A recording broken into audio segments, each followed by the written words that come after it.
उस मुनीसामी वीरप्पन एक भारतीय शिकारी तस्कर, घरेलू आतंकवादी और डाकू था जो 36 वर्ष से सक्रिय था और उसने फिरौती के लिए प्रमुख राजनेताओं का अपहरण किया था। उन पर तमिलनाडु, कर्नाटक और केरला राज्यों में चंदन की तस्करी और झाड़ियों वाली भूमियों, जंगलों में हाथियों के अवैध शिकार का आरोप लगाया गया था। वह लगभग 184 लोगों की हत्या के लिए वंचित था, जिनमें से लगभग आधे पुलिस अधिकारी और वन अधिकारी थे, और वहाँ 2000 से अधिक हाथियों का अवैध शिकार करने के लिए भी वंचित था, और 2.6 मिलियन अमेरिकी डॉलर और लगभग 65 हाथी दांत की तस्करी के लिए भी वंचित था। चंदन की कीमत लगभग 22 मिलियन अमेरिकी डॉलर है। वीरप्पन को पकड़ने के लिए लड़ाई में तमिलनाडु और कर्नाटक की सरकारों को 100 करोड़ से अधिक का नुकसान हुआ था। वीरप्पन का जन्म 1952 में गोपीनाथ कोलगेला, कोयम्बटूर जिला में एक तमिल परिवार में हुआ था। 1990 में उनकी शादी मुथुला लक्ष्मी से हुई थी, जिन्होंने कथित तौर पर उनसे शादी की थी। की बदनामी और मूंछों की 2004 तक उनकी दो बेटियां विता रानी और प्रभा तमिलनाडु में पढ़ रही थी। उन्हें पटलाली मकरा काची पार्टी का समर्थन प्राप्त था, जिसने खुले तौर पर वीरप्पन की ओर से समाधान की मांग की थी। आपराधिक इतिहास। वीरप्पन ने अपने आपराधिक करियर की शुरुआत अपने चाचा सलवाई गुलोडर जो एक कुख्यात शिकारी और चंदन तस्कर से की सहायता करके की थी। वीरप्पन ने शुरुआत में चंदन और हाथी दांत के तस्कर के रूप में काम किया और अपने दांतों के लिए हाथी को मार डाला। बाद में वह अपने चाचा से अलग हो गया। अगले 25 वर्षों में वीरप्पन ने 2000 से 3000 हाथियों को मार डाला। उन्हें पहली बार 1972 में गिरफ्तार किया गया था। अपनी पहली हत्या करने के बाद 17 साल की उम्र में उसने उन लोगों को मारना शुरू कर दिया जिन्होंने उसकी अवैध गतिविधियों का विरोध किया। उनके शिकार पुलिस अधिकारी, वन अधिकारी और मुखबिर होते थे। 1987 में वीरप्पन ने तमिलनाडु का सत्यमंगलम तालुका वन अधिकारी चिदंबरम का अपहरण कर लिया और उनकी हत्या कर दी। इससे उनकी गतिविधियों भारत सरकार के ध्यान में आ गई। उन्होंने नवंबर 1991 में एक वरिष्ठ IFAS अधिकारी पंडिवल्लाई श्रीनिवास की हत्या करके और अधिक ध्यान आकर्षित किया। इसके बाद अगस्त 1992 में एक पुलिस दल पर घात लगाकर हमला किया गया, जिसमें एक वरिष्ठ IPS अधिकारी हरिकृष्णा भी शामिल थे। वीरप्पन को नागरिक की हत्या करने में कोई गुरेज नहीं था और उसने अपने पैतृक गांव के एक व्यक्ति को पुलिस जीप में यात्रा करने के कारण मार डाला। वह नियमित रूप से पुलिस मुखबिरी के सौदे में किसी भी व्यक्ति की हत्या कर देता था। राजनीतिक अस्थिरता के कारण वीरप्पन आसानी से एक राज्य से दूसरे राज्य में भाग सकता था। राज्य क्षेत्राधिकारी की समस्या ने पुलिस अधिकारियों को वीरप्पन को पकड़ने के लिए अन्य राज्यों में प्रवेश करने से भी रोका। पार्लर विस्फोट। गोविंदपाड़ी मेटूर में वीरप्पन ने एक भंडारी व्यक्ति की हत्या कर दी, जिस पर उसे पुलिस मुखबिरी होने का संदेह था। परिणाम स्वरूप पुलिस अधिकारी और वन अधिकारी की 41 सदस्यीय टीम को जांच के लिए बुलाया गया। 9 अप्रैल 1993 को जिन दो वाहनों में टीम यात्रा कर रही थी, उनके नीचे बारूदी सुरंग में विस्फोट कर दिया गया। यह विस्फोट मलाई महेश्वरी हिल्स के पास पलर में हुआ और टीम के 22 सदस्यों की मौत हो गई। पलर विस्फोट के रूप में जाने जाने वाला यह वीरप्पन की सबसे बड़ी सामूहिक हत्या थी। विशेष कार्यबल। 1992 में कर्नाटक और तमिलनाडु सरकार ने वीरप्पन को पकड़ने के लिए एक स्पेशल टास्क फोर्स का गठन किया। तमिलनाडु का इसका नेतृत्व संजय अरोड़ा और कर्नाटक में शंकर बिदरी ने किया और वल्टारा देवराम सहयोग प्रमुख थे। फरवरी 1992 में उनके लेफ्टिनेंट गुरुनाथन को कर्नाटक टास्क फोर्स ने मार डाला था, जिसे पकड़ने के लिए SI शकील अहमद अकेले जिम्मेदार थे।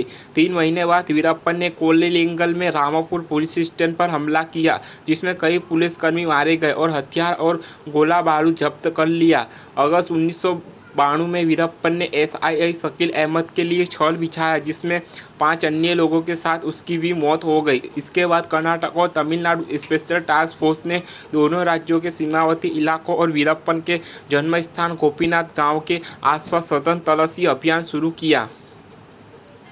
संजय अरोड़ा और शंकर बिदारी के नेतृत्व में इन ऑपरेशन को माध्यम से गिरोह को 5 सदस्यों तक सीमित कर दिया गया। गोपीनाथम ग्रामीणों के साथ बैठक की गई और 5 करोड़ के इनाम की घोषणा की गई। 1993 में टास्क फोर्स ने वीरप्पन की पत्नी मुथुलक्ष्मी को गिरफ्तार कर लिया और उन पर मदद करने का आरोप लगाया, लेकिन उन्हें सभी आरोपी से बरी कर दिया गया। राजकुमार का अपहरण। 30 जुलाई 2000 को वीरप्पन ने तमिलनाडु कर्नाटक सीमा के पास सत्यमंगलम तालुका इरोडा जिले के एक गांव डोडा को गाजनूर से कन्नड़ा सिनेमा अभिनेता राजकुमार और 3 अन्य का अपहरण कर लिया, जहां फिल्म स्टार अपने गृह प्रवेश समारोह में भाग ले रहे थे। बेंगलुरु के साथ साथ कर्नाटक के अन्य हिस्सों में भी सार्वजनिक आक्रोश और हिंसा हुई। 22 सितंबर को बेंगलुरु में भी बंद या हड़ताल हुई। कर्नाटक के मुख्यमंत्री और पुलिसकर्मियों ने तमिलनाडु सरकार से मदद मांगी और चेन्नई जाकर मदद मांगी। बातचीत आयोजित की गई और तमिल पत्रिका नागरिका के संपादक पर गोपाल वीरप्पन के साथ कई दौर की बातचीत में शामिल थे।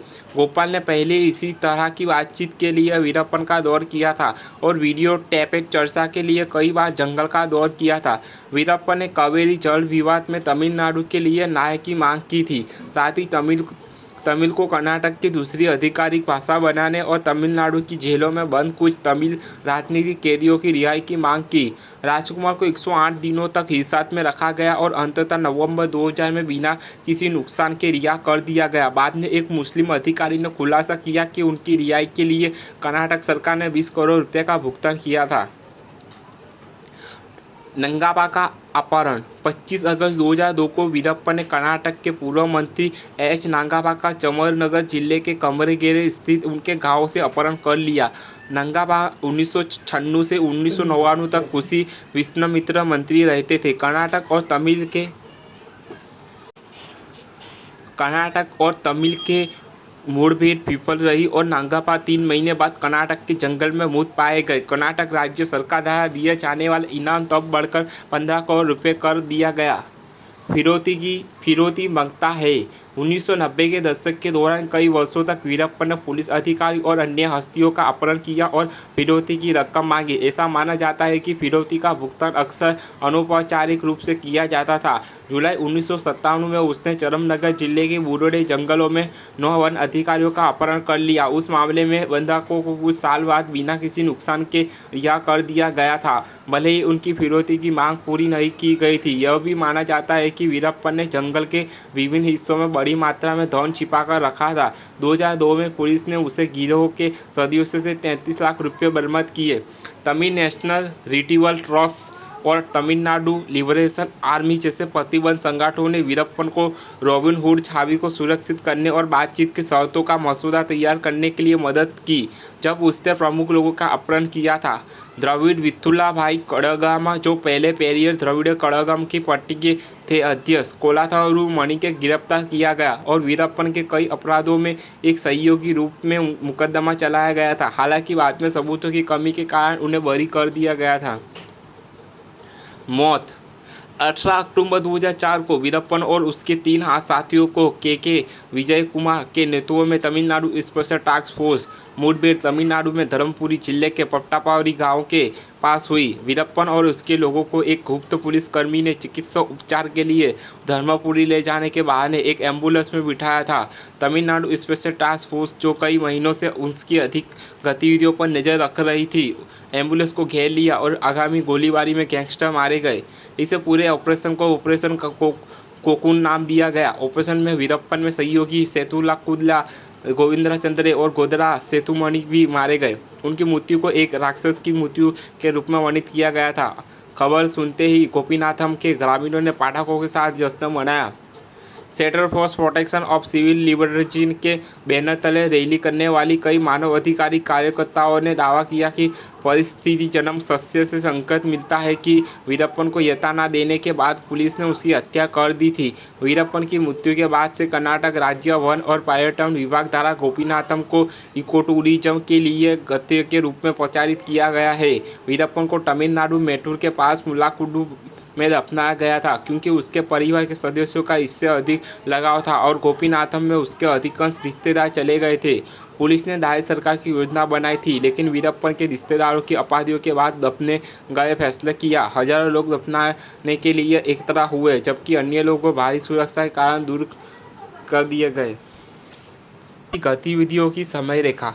वर्ष 1962। वीरप्पन का पहला अपराध वर्ष सिर्फ 10 साल के थे जब उन्होंने गोपीनाथम में अपने गुरु सेवी गौडर की मदद से एक हाथी को मार गिराया था। 3 वन अधिकारियों को पकड़कर उनकी हत्या कर दी। 1970 शिकारियों के एक गिरोह में शामिल हो गया। 27 अगस्त 1983 मावुकला पोतामेटा कोडागु कर्नाटक के पास एक वन रक्षक के.एम. पृथ्वी की हत्या कर दी जब रक्षक ने गिरोहदार हाथियों के अवैध शिकार को रोकने की कोशिश की। 1986 गिरफ्तार किया गया और बूढ़ीपाड़ा वन गेस्ट हाउस में रखा गया, लेकिन रहस्यमय परिस्थितियों में भाग गया। 26 अगस्त 1986 कर्नाटक के गुंडलुपेट के एलेकोदोना कट्टे में एक वन्य पर्यवेक्षक सीताराम नायका की हत्या कर दी गई। 1987 तमिलनाडु के वन अधिकारी चिदम्बरम का अपहरण कर हत्या कर दी गई। 5 जनवरी 1989 प्रतिद्वंदी गिरोह के 5 सदस्यों का अपहरण कर हत्या कर दी गई। 1989 बेंगुर वन रेंज से अपहरण के 15 दिन बाद 3 कर्मियों की हत्या कर दी गई। 9 अप्रैल 1990 होगेनाकाल के पास 3 पुलिस एसआई दिनेश जगन्नाथ रामालिंगू और पुलिस कांस्टेबल शंकर राव की हत्या कर दी। वीरप्पन की बहन माला की आत्महत्या का बदला लेने के लिए कर्नाटक के उपवन संरक्षक श्रीनिवास की गोली मारकर हत्या कर दी गई। 1991 ग्रेनाइट खदान मालिक के बेटे का अपहरण कर 5 लाख रुपए की फिरौती मांगी। 1 करोड़ रुपए की फिरौती लेकर उसे छोड़ा 15 लाख।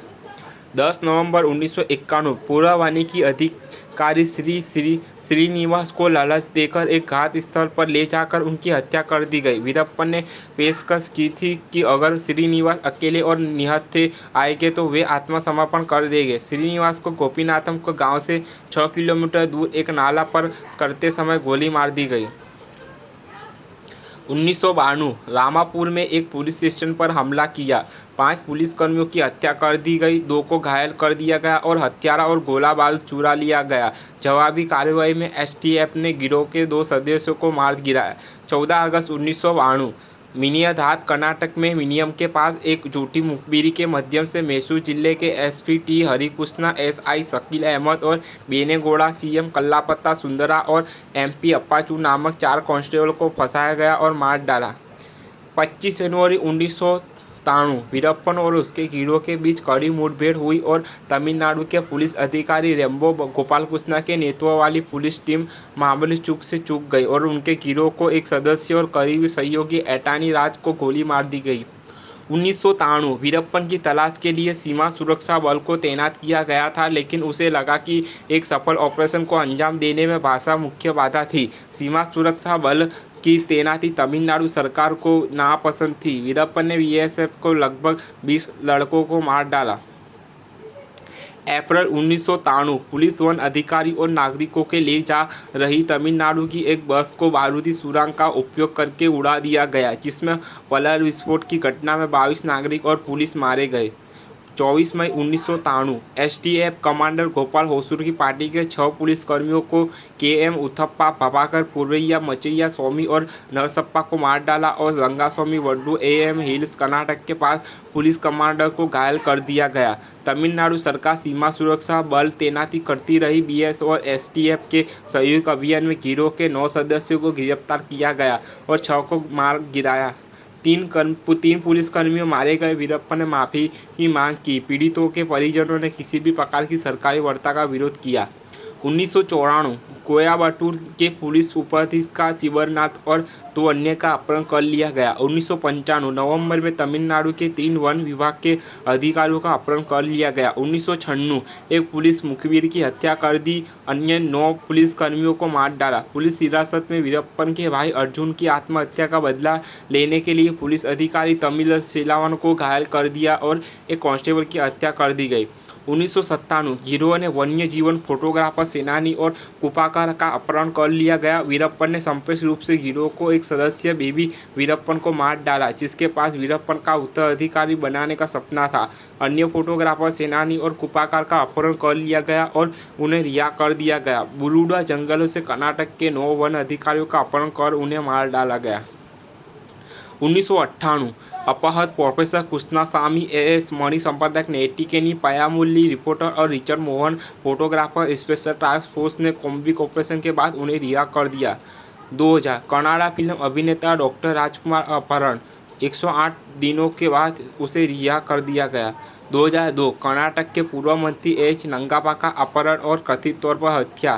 कर्नाटक पुलिस समेत अन्य स्रोत भी हैं जो दावा करते हैं कि पूर्व मंत्री के शरीर में लगी गोली तमिलनाडु स्पेशल टास्क फोर्स द्वारा इस्तेमाल की गई